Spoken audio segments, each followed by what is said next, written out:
Sleep. I know you've got a cold, but you have had a long sleep. Come on, sit down. Let's just see how we get on. Don't you, where you've been lying down there, you've ruffled up all your beautiful hair. Oh, well, that's just getting in the way a bit there. Right then, this is a bit different, isn't it now? So, let's just see how we get on. We need all our tissues handy today. Ready for nose blowing, don't we? Oh dear, poor you got a terrible cold, haven't you? Anyway, today I thought we'd do something different. Have a look at this picture. There, see? Touch her head, her hair, touch her lips. Touch her lips, her eyes, very good, and her hand, there. So, if you were to take a guess from looking at this photograph, what would you say that this lady's occupation might be? First of all, I'll just check how good your pointing is. Oh, oops. Tell yourself, oops, I didn't mean to do that. Let's just do lady first of all, because it is a lady. Come on. Lady. L and A and D and all the way down. Y. We need to get into a rhythm, so it's a lady. And any ideas what her occupation might be? What do you think her job is? M O D E, a model. Well, she is. She looks very beautiful, doesn't she? So occupation, your guess. Ah, oops. Your guess is a model. It's quite close. Actually, she was a famous actress and movie star. And her name is Hedi LAMARR. H-E-D-D-Y-L-A-M-A-R. Just for practice, let's do Lamarr. Lamarr.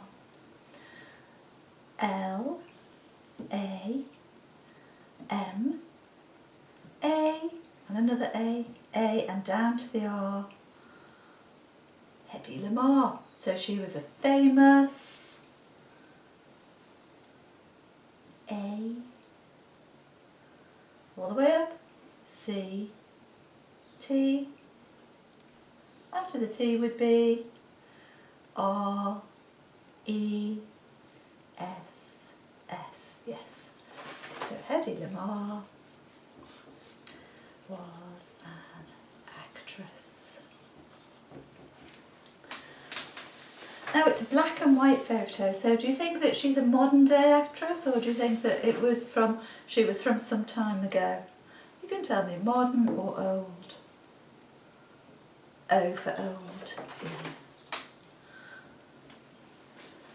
Let's have a little look, because what's surprising, she was in Hollywood's golden age, but what's surprising about her is that although she looks very glamorous and like a model, she actually had a passion for engineering,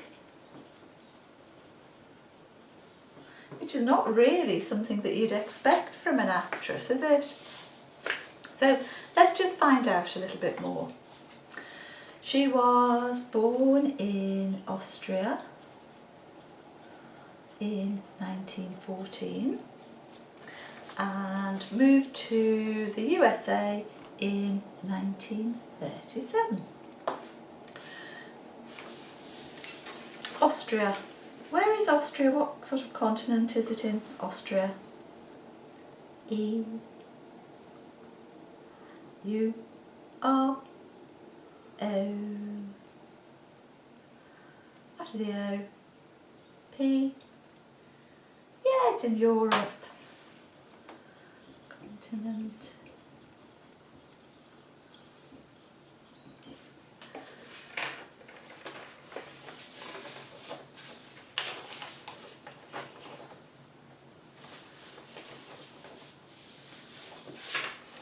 So let's just have a look at this information. So, her interest in inventing was such that she set up an engineering room in her house, complete with a drafting table and a wall of engineering reference books. Then, with the outbreak of World War II, she wanted to apply her skills to helping the war effort.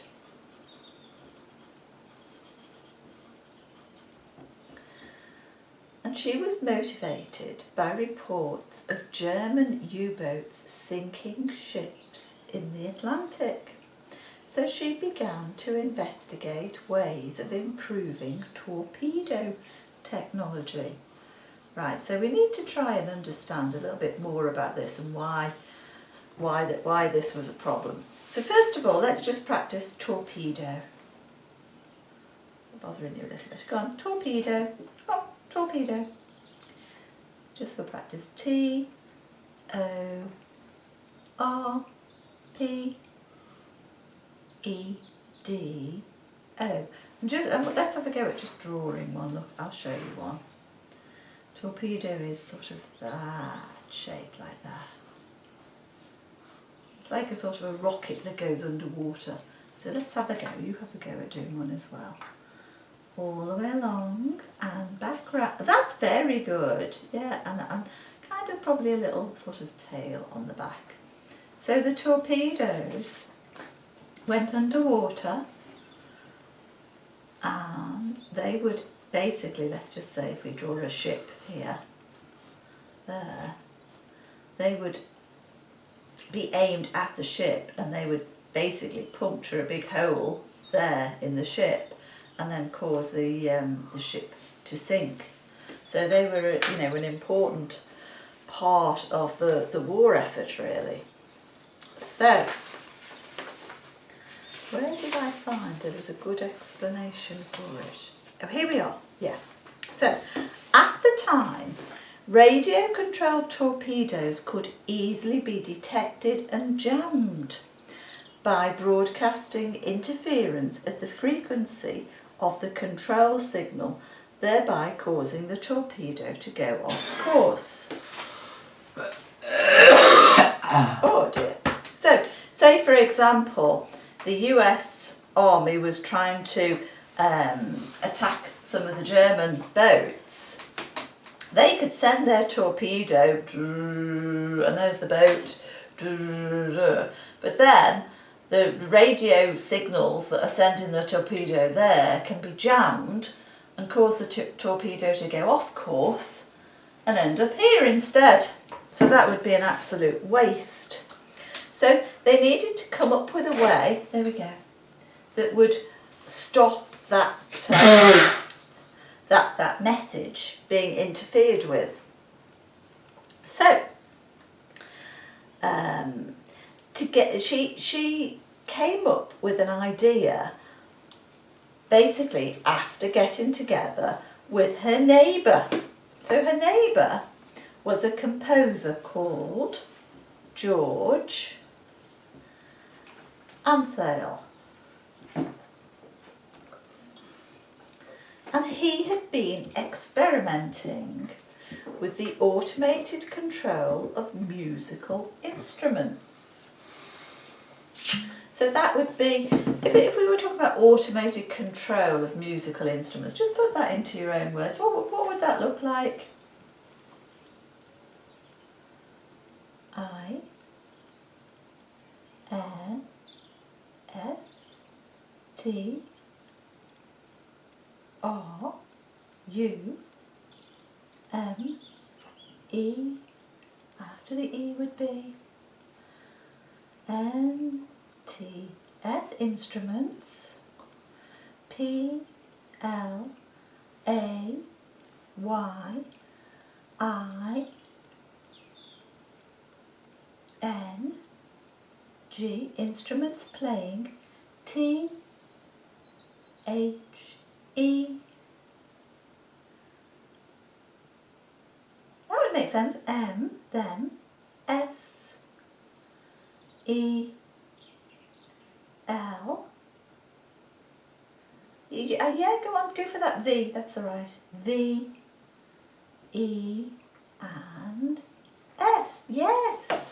So sort of the automated control would be just like instruments playing themselves. So you send a little message, right, off goes the guitar, off goes the piano. So the method that he'd used to do this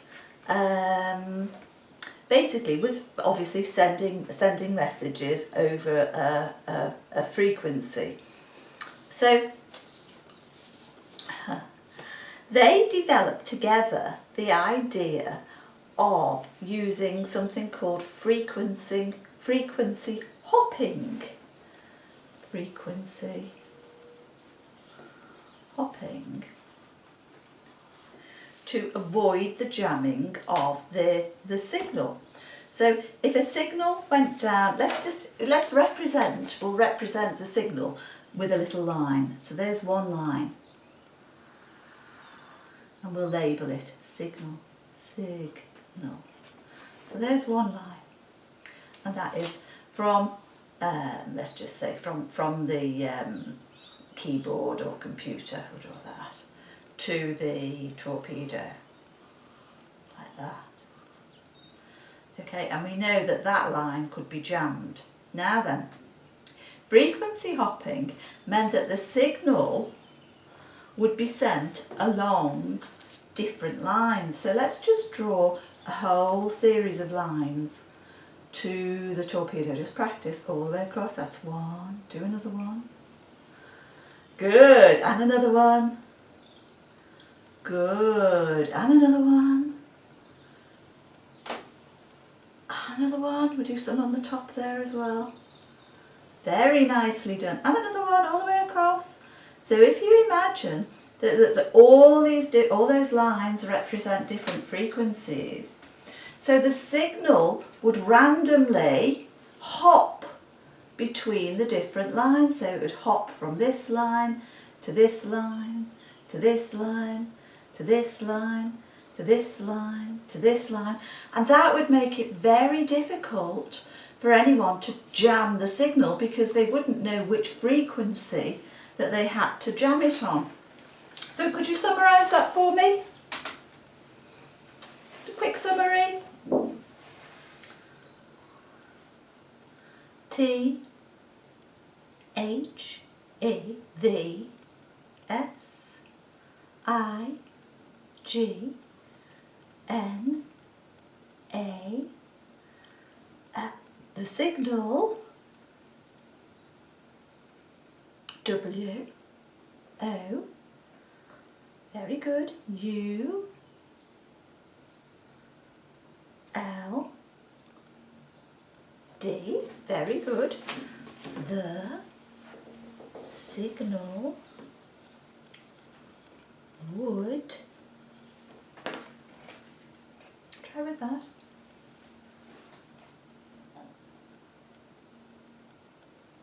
H, O, P, would hop, good, T, O, D, I, F, D, I, F, D, I, F, O, D, I, F, E, I'll take it as double F, D, F, E, N, E, N, signal would hop to different, where? F or K? F, R, E,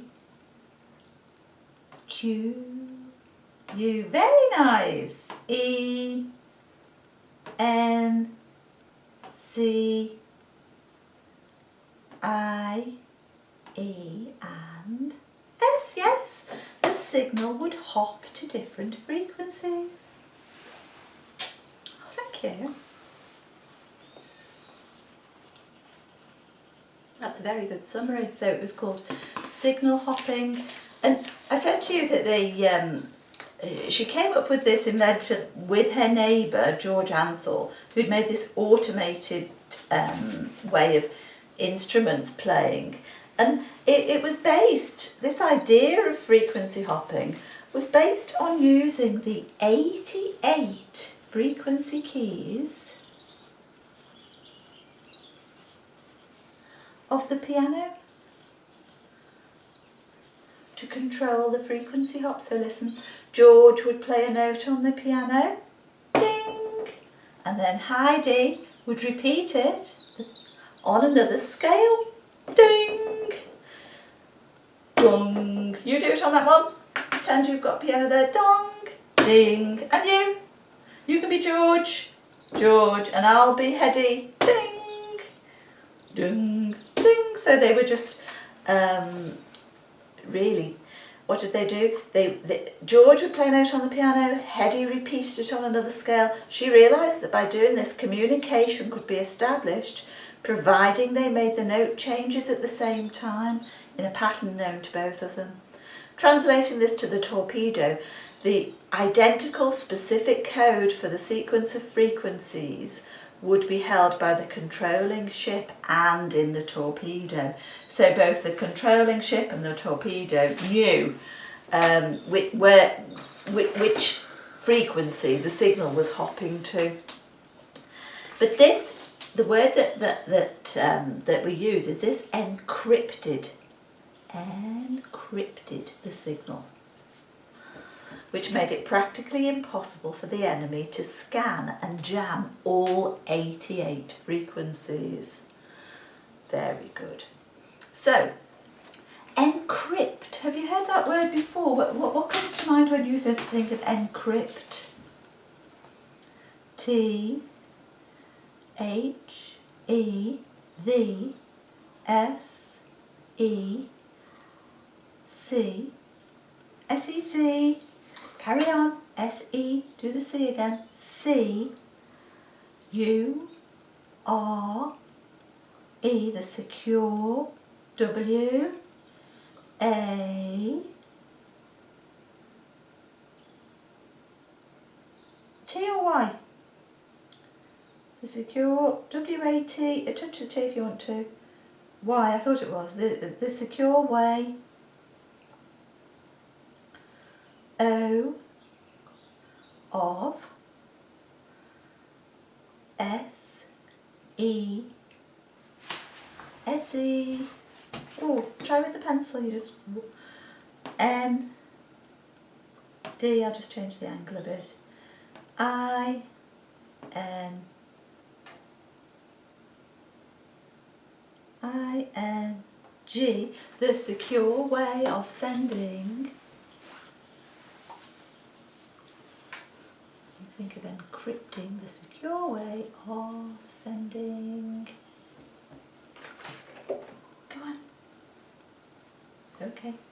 N, E, S, S, A, G, E, messages, O, N, on, A, P, H, O, N, E. Oh yes, you're thinking about, yeah, the secure way of sending, you're right, messages on a phone. So if you send messages on WhatsApp or something like that, it says the message is encrypted end to end, supposedly, so people can't intercept them. Stay down just for a little bit longer. You're doing so well. Gosh. So here's an example. It says, an example of its use is as follows. If a fired torpedo was controlled by a continuous signal, the enemy could identify the signal and in turn insert a high noise to force it off course. If the sending transmitter and receiver jumped from one frequency to another, and if any of the frequencies were to receive interference, other channels in the sequence of jumps would not be interfered with. So the frequency hopping encrypted the control signal. They were granted a patent for this invention in August 1942. So August 42, a patent. Which means that basically it's their invention, you know, and they get credit for it, no one else can use it. But the US Navy wasn't interested until 20 years later, but then they did use it on the military ships during a blockade of Cuba in 1962. But today, the frequency hopping science presented in the patent serves as a basis for modern spread spectrum technology, communication technology, just as you said, the secure way of sending messages, so Bluetooth, Wi-Fi, used in cell phones, pagers, wireless internet, defence satellites, and many other broad spectrum devices. Instead of it being frequency hopping, today's term is spread spectrum. Spread spectrum, but it was based, you know, on this same principle.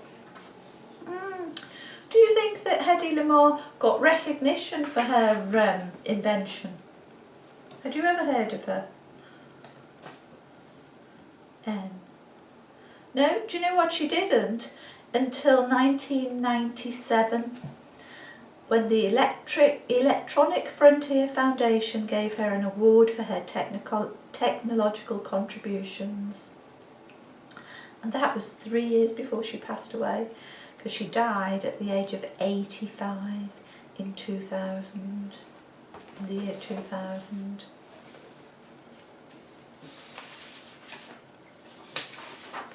So, what's the modern day term for frequency hopping? What would we call it nowadays? S. Yeah. Come on, I can see you're getting a bit tired. Go for the S again. S, and go for the P. Spread. Oh, you've got all tired on me. S, P. Oh, let me change the angle. Oh, wait. Let's just take a little break from that. You've got your head really pushing into my shoulder. Sit up. Just get the energy to do these couple of words. Spread spectrum. Come on, let's do it quickly. S and go for the P. P and R and E and A and D. Spread. That's better. S and spectrum. P and E and C and T and R and U and all the way to the M.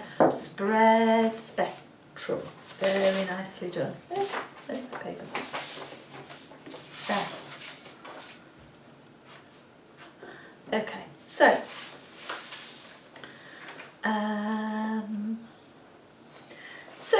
let's just pick a couple of words, things that come to mind from this little session. So, Hedi LAMARR, she was a famous actress, but she didn't achieve fame for something that was, you know, a very significant invention until only 3 years before she died.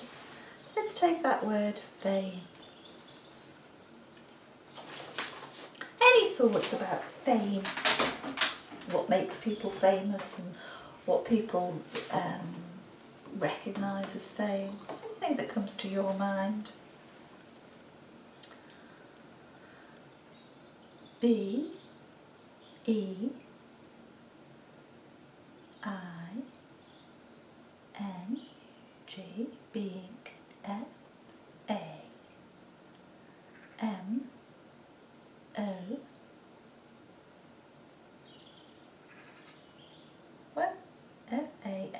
did you want the U? If you do, go down to it.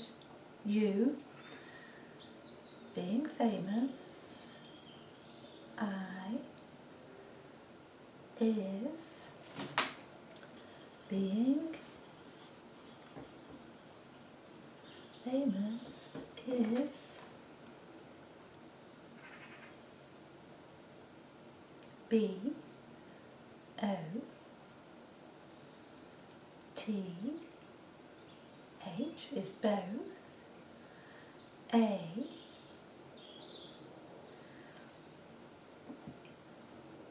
is both A. Wait, was that T? Just carry on. Is both A. Oh, give it some thought. Try with that left hand. Being famous is both, go from the A, N,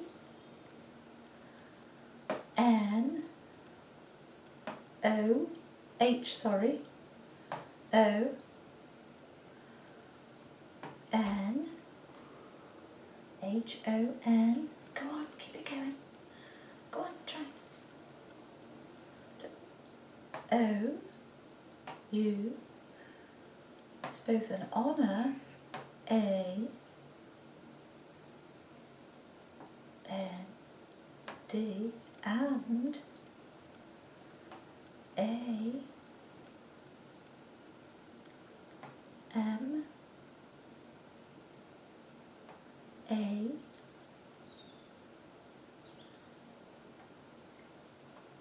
D, oh hang on, is both an honour, oh, and A, M, A, D, keep it going, M, A, touch the D again, D, M, E, S, S. Okay, what do you mean by that, Anna Magnus? It's a bit of a strange description. Just see if you could expand for me a little bit. See if you can expand on what you meant. Come on, take that hand. Being famous is both an honour and a madness. I, T, it, C, A, it can, C, A, C, A, C, A, O, it can carry, A, H, oh, hang on, it can carry A, H,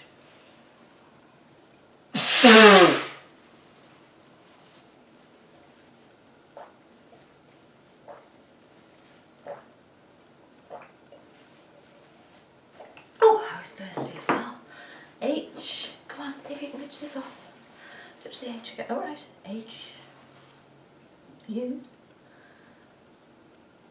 G, a huge,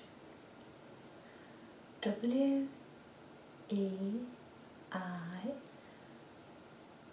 G,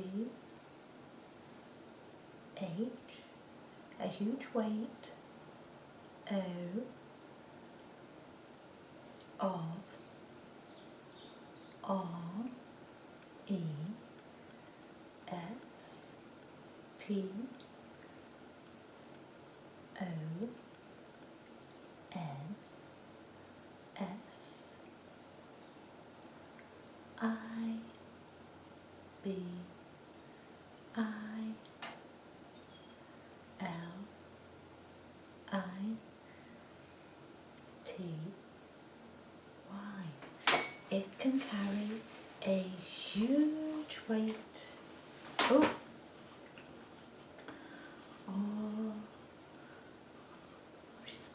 responsibility. I think I get what you're saying. So, for example, you know, people, when you're famous, you're in the public eye, people look to see what you're doing, what you're saying, and that can influence people, can't it? So you've got to act and behave responsibly if you're famous, haven't you? Because you will influence people, particularly, you know, younger people are very influenced by the media and people who are there and famous. Yeah, that's a good point.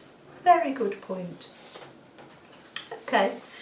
If you were to be, if you were to become famous, just a quick last thing, just 2 minutes. If you were to become famous, what would you like to be famous for? What would you like to be most famous for? Come on, let's see. What would you like to be known for or to be famous for? Any ideas? M, my, I, N, S, I, G. After the G, touch that G again because you're wandering all over. G, let's push for the G. G, H, T, is that S? S. My insights. Oh. Sometimes you do have some very profound little thoughts on things, don't you, that people have said, oh, he's a deep thinker. And that's what you'd like to be famous for. Not climbing out of your chair. Hang on, I'll move for you now. That's fine, Chris. You've done ever so well because you've been full of cold and it was good to do a little short session with you.